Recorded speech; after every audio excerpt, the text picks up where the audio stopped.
everyone. I'm so excited to have my beautiful, powerful, and talented friend Tina Cal here today. And I'm excited about the conversation we're going to have because she's just an incredible agent in so many ways, has a huge team. So, Tina, tell them where you're located because if anyone ever needs to buy, sell a home in your area or know anybody that does, they need to go to you. So, yeah, tell I them, love girl. it. So we're in North Carolina. We're in the Raleigh Durham area called the Triangle. Mm. It encompasses Durham, Raleigh, and Chapel Hill. And so, yeah, we're one of the top two relocation markets in the whole country right now. So send us your referrals. Absolutely. And so everybody can get excited about this from the very beginning, Tina. Tell them how many transactions your team closed last year and GCI, if you don't mind telling Yeah. us. Yep. So last year we were a smaller team. We had about 20 agents and we did 514 transactions for 225 million. This year, though, we have a Zillow account right now, so we do work with a lot of Zillow leads that come in, and so we have 55 agents now, and we'll close about 1,100 transactions this year, so for almost 450 million. My goodness, that's like a Almost huge double. expansion from one year to the next.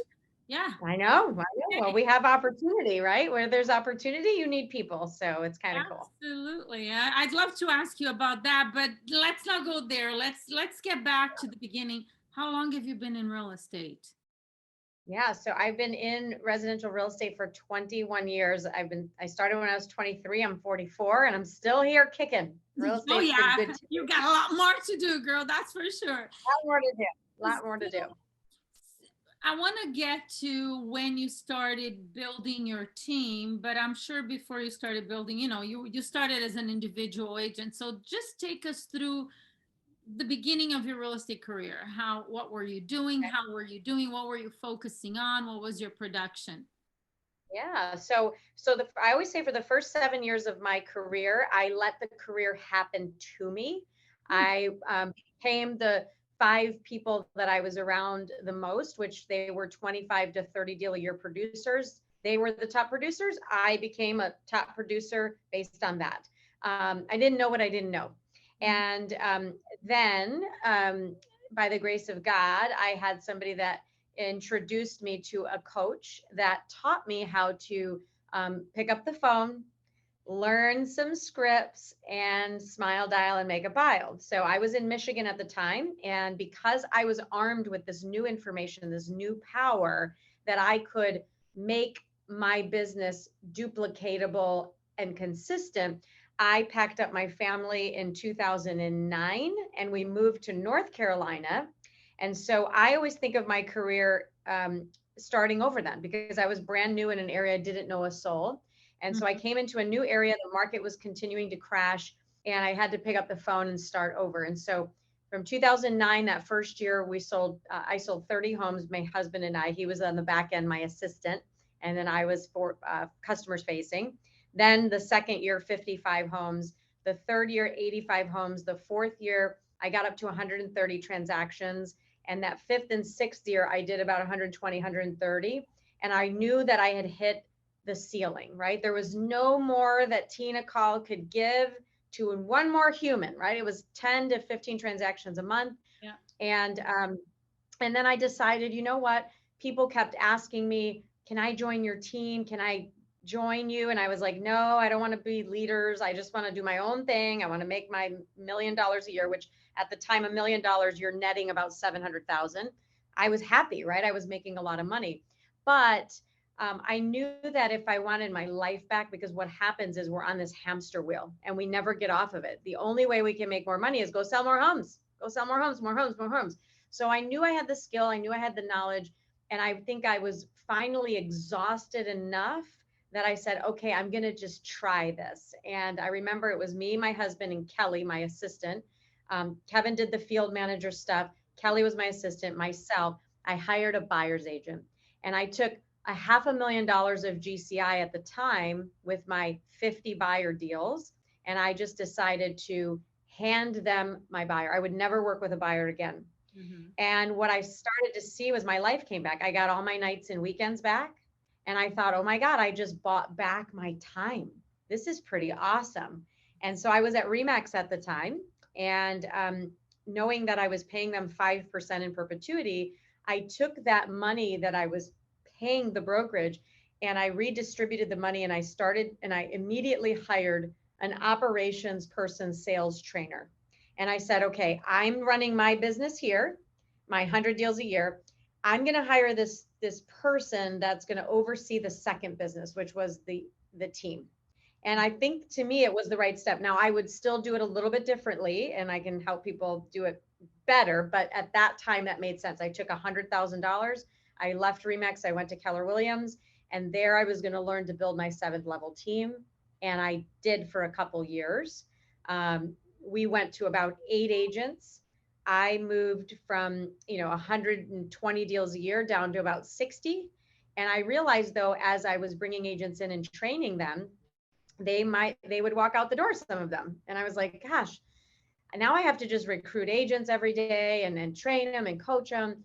And so I didn't love that part about the business. And I realized it was just another hamster wheel. It was, instead of chasing a buyer and a seller, I would have to chase agents for the rest of my forsaking life. And I would have to train them and coach them and hope and pray that they never left. So long story short, I loved doing it. But then I finally moved to the firm that we're at now, of course, DXP, which gave me the opportunity to bring agents in, train them, and if they wanted to graduate and leave the team, if they felt there was more opportunity on their own, they could leave but still stay within my system. So that's where we're at today. It works perfectly for me and for the model of team building, but that's my story of how we got to 55 agents and 1,000 transactions. So, quick question. You said when you moved to North Carolina, you Mhm. within a couple of years you got up to 120, 30 transactions a year, and it was still 4 years. fourth year. Um, were you working with buyers too? It was listings and buyers? Yeah.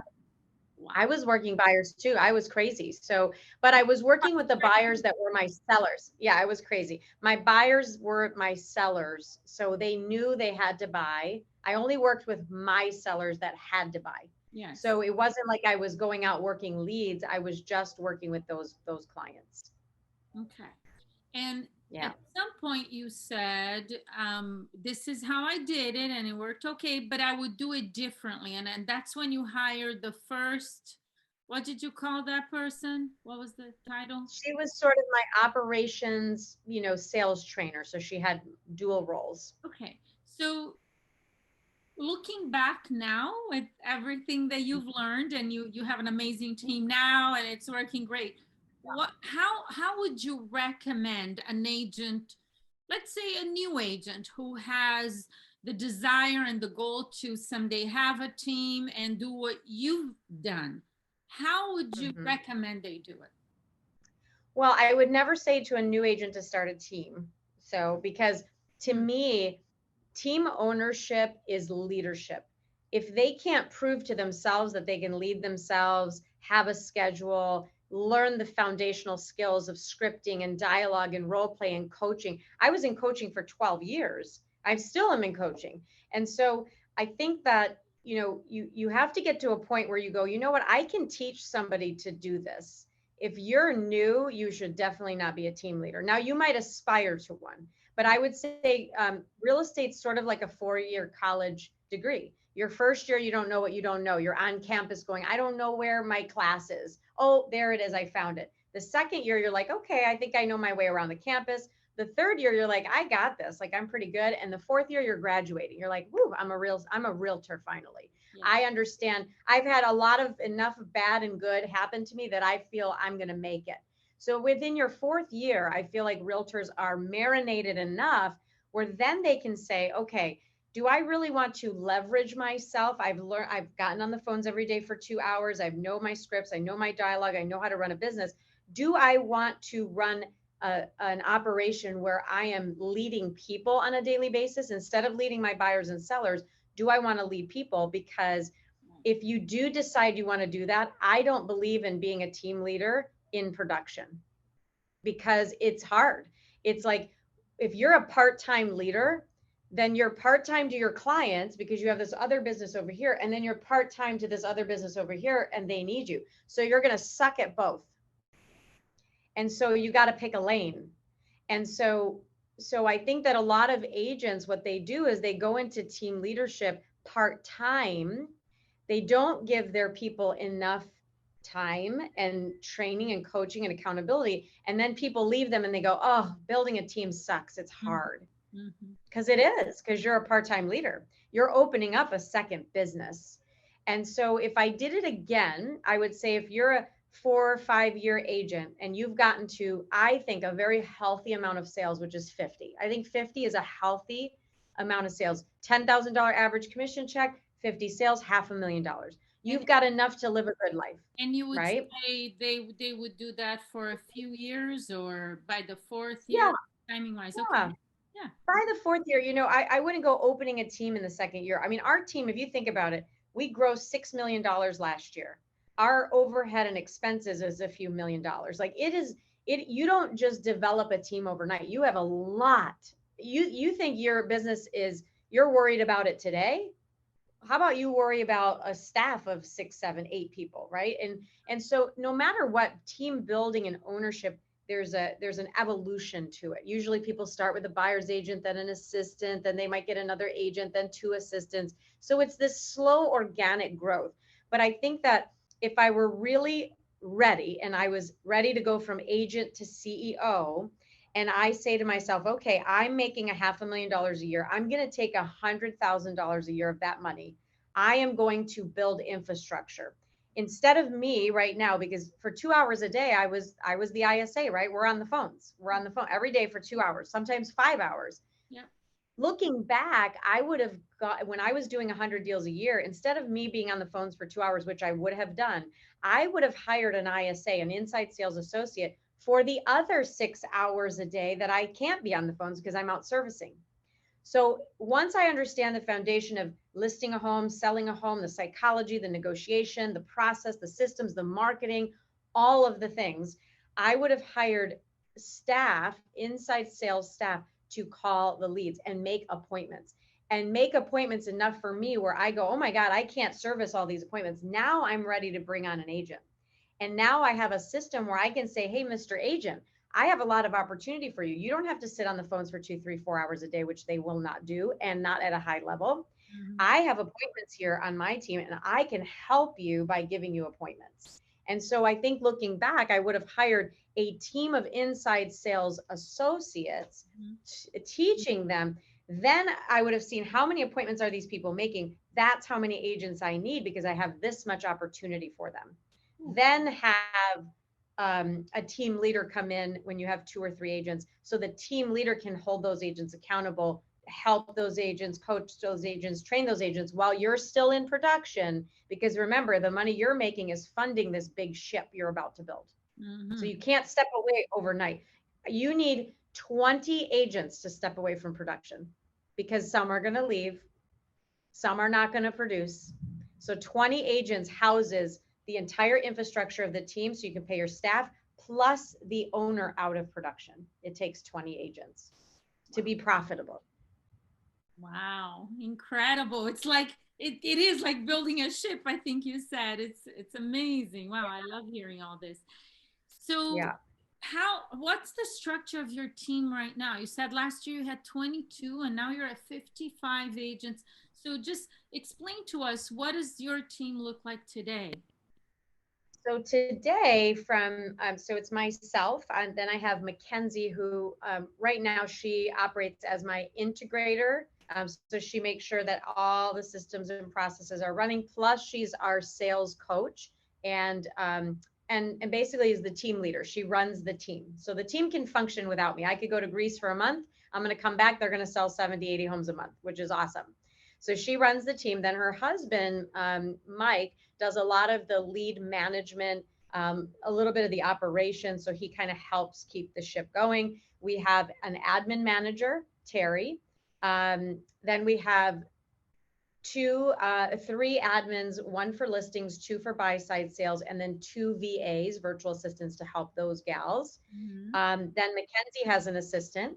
Then I have an onboarding assistant that onboards agents to EXP and to Call Group, Maria. And then Alice Ann is our EXP Freedom Builders team. She has 1,000 agents. She's operations for them. And then we have Catherine, who does all the marketing for Freedom Builders and for Call Group. And so that's the staff. And then we have our 55 agents. So together we move 70 to 80 units a month. By July, we have a goal to ramp it up to 100 a month. So that's our goal, is to sell 100 homes a month. Amazing. Tina, where does the business come from now? Do you have ISAs? Do you have people prospecting still? Where is it coming from?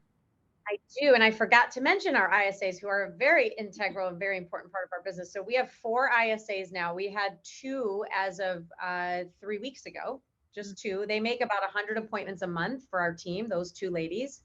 Then we hired 2 more ISAs to bring more appointments to our team. So our leads come from, I would say 35 to 40% now is Zillow. We still call expireds and FSBOs. So I would say that's about 15 to 20%, just because there isn't a ton in our market right now. So about 20%. Past clients is a big bulk of it, 35%. And then of course, sign calls, open houses, pay-per-click, Google leads, all the other home lights and all the other leads that you can think of. Okay, beautiful. So I think we got a pretty good idea of the team structure and how to go about it, although it's easier said than done, right? It's like, I know it's hiring the right people is always like a big challenge, right? Finding. So talk to us a little bit about that. How do you go about finding the right people to be part of it? We got lucky, and so I hired Terry, who has been with me for now 8 years. Our admin manager. She started as our listing coordinator, and now she's our admin manager. Our team leader was hired from within. So she was our listing coordinator for 2 years. Then she was an agent for 1 year. She sold 50 homes her first year on our team. And then now she runs and manages the team, but she has a 20-year teaching background. And what does this job need? A teacher, right? Somebody who can teach the agents how to sell and to, do contracts. We've hired a lot from within. We hire from referrals. We've had other people from other teams come to us and say, hey, I want to work for Call Group. So people approach us. I've never really had to headhunt or go outside to find people. So we've been blessed. I had Pam Saxman, who worked as our operations manager for 3 years. She ended up leaving our team and going and opening her own team at the coast. So she's 2.5 hours away. So people come and go, right? They come and go. But the thing is, team building is knowing business acumen, knowing what to charge the agents, because I know my cost. I know exactly what we make per transaction. When it was just me and my average commission checks 10 grand, I know that I'm going to make about 6,500 to 7,000, right? Now that I have a team, if the average commission checks 12,000, our team's going to make $2,000 to $2,200 per transaction. I know that number. So if I want to move out of production, I'm going to have to ramp up the deals. And so a lot of times what team leaders make a mistake on is they say, oh, I'm just going to offer 70-30 splits, 30% to my agent, or to me, 70 to my agent. That's going to put you out of business faster than you can blink. Yeah. You just will go out of business. Because think about it. I'm at a 50-50 split. Most profitable teams are. Imagine if I was giving my agents 70%. What do we keep as profit on our side? So what I tell my agents is, this is not a nonprofit. Their business is for profit. So is ours, right? So we have to make sure that we keep profit in the business, or it's just not going to be successful. 100%. Well, that's what a business is supposed to do, right? You got to make a profit for sure. Yeah. This is very exciting because, like you said, when you're a new agent, you're not starting and thinking, oh, I'm going to go build a team. You gotta have the foundation to actually get it. So now that we know how the team building goes and the structure of it, talk to a brand new agent, because I know there are a lot of brand new agents watching this and they're like, wow, that's amazing. Someday I want to be like her and I want to do that. So Yeah. they just got a real estate license. What now? What would you say, again, knowing, because I know you said your first 7 years you were just, there at around 25, 30 transactions a year. And then you learned how to prospect and you learned how to sell. So what advice would you give a brand new agent? Where do they go? What should they start? They have to really decide in their head that they are a salesperson. They came into a high pressure, um, high demand sales role. Okay. And so they don't. When you say high pressure, I know anybody watching, they're like, oh, I don't like that. That's not what I want to do. So explain, like, why are you referring to it like that, so they understand where you're coming Because you're not getting paid till you close a deal. So from. Yeah. so the thing is, it's high pressure because nobody's saying, hey, come sell real estate. We're going to pay you 100 grand a year. The pressure is on, and the pressure to perform is on. And so, how do you get better in a value exchange business? What is your value to me as an agent? I will work and transact with you, and I will pay you a commission of whether it's a buy side or a sell side based on the value that you give me. So information is the power. Information and confidence is their value and their power. What they fail to do is learn the proper dialogue, learn the proper scripts to give them confidence immediately. So then they can go out and practice, their tools, right? That they learn as an agent. So the first thing I would do is learn some sort of script, listing presentation, buyer presentation, then figure out what is my schedule. How many hours am I going to practice? Because imagine, let's just say that you were drafted into the NBA and it's for day one on the team. The coach is going to say, okay, what are we going to do today? We're going to practice, and we're going to practice for 6 hours, and we're going to practice for 5 to 6 hours every single day for the next 3 months. And then we're going to get to play a game. Practice. That's the foundation, is practice, practice, practice, practice. So a new agent, their entire day should be practicing their skills, their dialogue. And then at some point, which I hope it's sooner rather than later, they have to get on the phones and they have to perform. They have to perform, and they're going to suck, and they're going to suck again, and then again, and again, and again. And then one day they're going to get an appointment and they're not going to suck as bad. And then they're going to go out on the appointment and they're going to potentially not get the listing. But the win is that they did it. They got the appointment. They went on the listing. They got to perform. Now, maybe they didn't get, 5-star reviews and they didn't get the listing, but they did it. So I think it's just a matter of building that repetition of, I wake up every morning, I practice my scripts, I get on the phones, I fail, therefore I win. I fail over and over again. And the other thing is getting the mindset of, I woke up every single day and said, I need to get 20 no's today. I didn't look for yeses. I think the challenge is they expect a yes every single time. No, you're going to get a no most of the time. The yes is what you're digging for, right? You're digging through the no's to get the yes. So just say to yourself, every day I'm looking for 20 no's. If you go hunting for 20 no's a day, you're going to be really successful. Yeah, you'll find the yeses. Absolutely. Right. Every no gets you closer to a yes. And I remember Yes. you used to think about that all the time.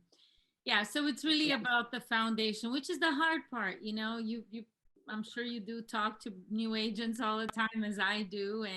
And most of them, how long can they go through this process before they say, well, this is not working. I want to find an easier Right. way, always looking. And that's okay. They Yeah. they don't stay consistent long enough to actually have the huge success, right? That's it. And they quit right before the breakthrough, right? They quit right before, like, oh, things were just about to happen, and I tell them it's a sales job. If you ever dreamt of being in a sales role, this is it. You're in sales. Congratulations.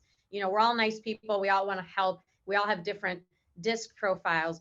I know most agents come into the business because their heart is that they want to help people, and they're good at it. They're good at helping people. The problem is their drive to take the action, they don't have that drive to take the action past the fear to get the opportunity to help the people.